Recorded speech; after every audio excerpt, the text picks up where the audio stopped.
Hello and welcome to बिटेनिंग। साथ में मिलके शुरू करते हैं जिंदगी की दूसरी इनिंग। बिटकॉइन से रिलेटेड कुछ इंपॉर्टेंट न्यूज़ है, आपको पता होना चाहिए कि पिछले बीते कुछ दिनों के अंदर क्या इंपॉर्टेंट डेवलपमेंट्स हैं बिटकॉइन को लेके।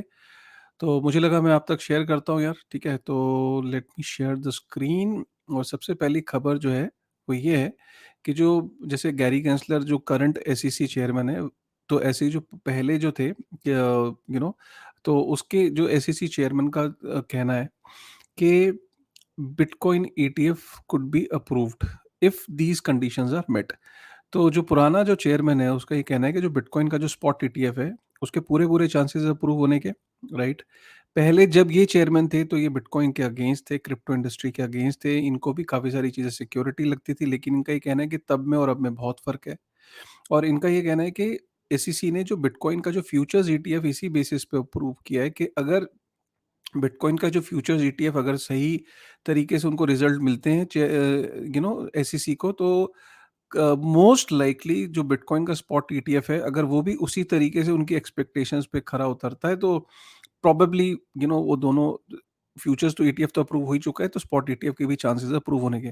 सो इनका ये कहना है कि हो सकता है कि स्पॉट फ्यूचर्स ईटीएफ के को देखते हुए और उसकी परफॉर्मेंस और उसकी चीज़ों को देखते हुए then they might approve spot ETF as well, especially because अब हम देख रहे हैं कि ब्लैक रॉक और इतने सारे बड़े बड़े इंस्टीट्यूशंस ने भी स्पॉट ईटीएफ के लिए अप्लाई किया है। इनका ये भी कहना है कि दुनिया में और जगह पे भी ईटीएफ चल रहे हैं, उसको भी कहीं न कहीं एसईसी मॉनिटर कर रहा है। और एक इम्पॉर्टेंट बात इन्होंने ये बोली कि जो ब्लैक रॉक है और जो जो बाकी इंस्टीट्यूशंस हैं जिन्होंने ईटीएफ के लिए अप्लाई किया है, उन्होंने अपनी रेपुटेशन स्टेक पे लगाई है। ये बहुत इम्पोर्टेंट है कि उनकी वो इतने बड़े एसेट मैनेजर्स हैं, इतना उनके पास trillion dollar worth of funds हैं।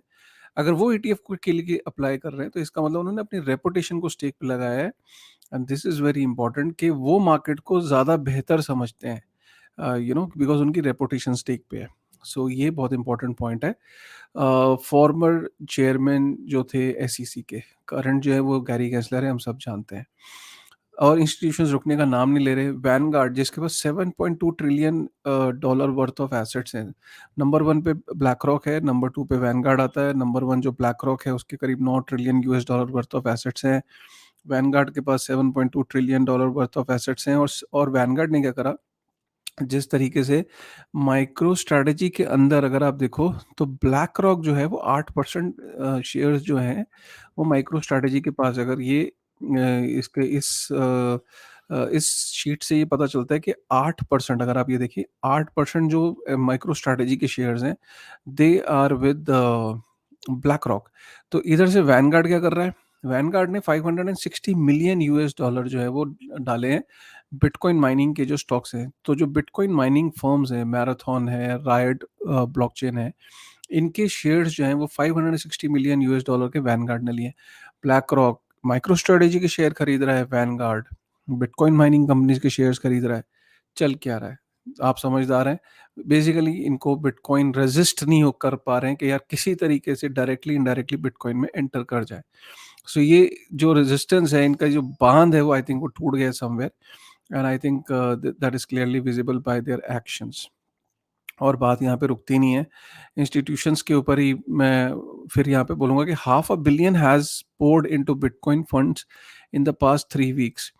10 जुलाई की एक खबर है, पिछले 3 हफ्तों के अंदर जो टोटल जो इंस्टीट्यूशंस की जो इन्वेस्टमेंट हो चुकी है बिटकॉइन के अंदर, जो फंड्स आए हैं वो half a billion 560 million US dollar worth of जो फंड्स हैं वो एंटर कर चुके हैं।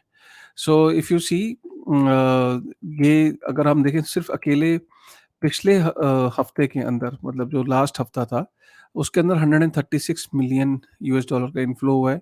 तो टोटल 3 हफ्तों का 470 मिलियन यूएस डॉलर का इनफ्लो हो चुका है। So this is again a very encouraging side that how institutions are entering into bitcoin. और यहाँ पे आर्थर हेज का कहना है कि जो बिटमैक्स के सीईओ रह चुके हैं, कि जो एआई है, आर्टिफिशियल इंटेलिजेंस, वो इतना ज़्यादा, अगर हम एआई को बोलते हैं कि वो आर्टिफिशियल इंटेलिजेंस है, तो उसके एल्गोरिथम एक टाइम पे ऐसा होगा कि जब एआई अपने लिए जब चूज़ करेगा मनी, जो एआई की जो एप्लीकेशंस हैं, वो अल्टीमेटली इंसेंटिव पे ही ड्राइव होंगी, इंसेंटिव पे ही ग्रो करेंगी। इंसेंटिवाइजेशन चाहिए होगा एआई को अगर स्केल करना है, राइट? सो एआई जब अपने इकोसिस्टम के लिए मनी को चूज करेंगे, राइट? अगर उनके एल्गोरिथम जब एडवांस एल्गोरिथम हो जाएगा, and when they will decide the money for themselves, they will go for that money which is permissionless, scarce, always on, right? So they'll go for Bitcoin. So AI will choose Bitcoin as its native currency. ये कहना है Arthur हेस का, काफी respected नाम है, BitMEX के CEO हैं, और इनका ये मानना है कि अगर AI will grow, it will grow with Bitcoin, right? Because AI will choose Bitcoin as its native currency. Bitcoin is the native currency of internet. It is the first currency of internet, which is completely decentralized and belongs to internet, right? And it grows on internet. It came into existence because of internet, right? So AI will choose Bitcoin as its native currency. लोग अगर ये मानना है कि bitcoin के AI is going to choose the fiat currency, या वो किसी AI अगर इंटरनेट पे स्केल होगा, इंटरनेट पे ग्रो करेगा और डिसेंट्रलाइज तरीके से अगर ग्रो करेगा AI, तो AI will choose bitcoin as its native currency. और यही कारण है काफी सारे हैकाथॉन्स हो रहे हैं जो ऑर्गेनाइज किए जा रहे हैं, जहाँ पे एआई और बिटकॉइन कंपनीज मिलके, एआई फॉर ऑल हैकाथॉन अभी ये रिसेंटली हो रहा है, to to democratize artificial intelligence, ठीक है?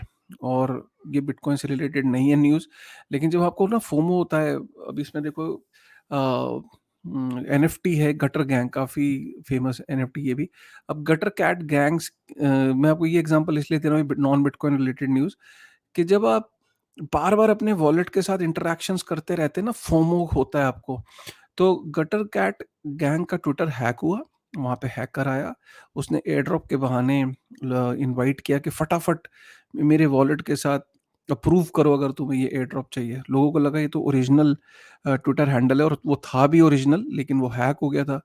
और लोगों ने जैसे ही अपने वॉलेट्स को इंटरैक्ट किया, 7,50,000 वर्थ ऑफ जो डॉलर, $7,50,000 वर्थ ऑफ एनएफटीज हैं, वो स्वाइप होगी, बोर्ड ऐप की ऑर्डर, बड़ी बड़ी एनएफटी स्वाइप हो गई। तो ये जो आपका जो ये कंटिन्यूसली जो फोमो रहता है ना, बार बार ये जो फोमो है, ये भी आपको कई बार दिक्कत में डाल देता है। बिटकॉइन इसीलिए आपको पेशेंस और हॉडल करने के लिए समझाता है।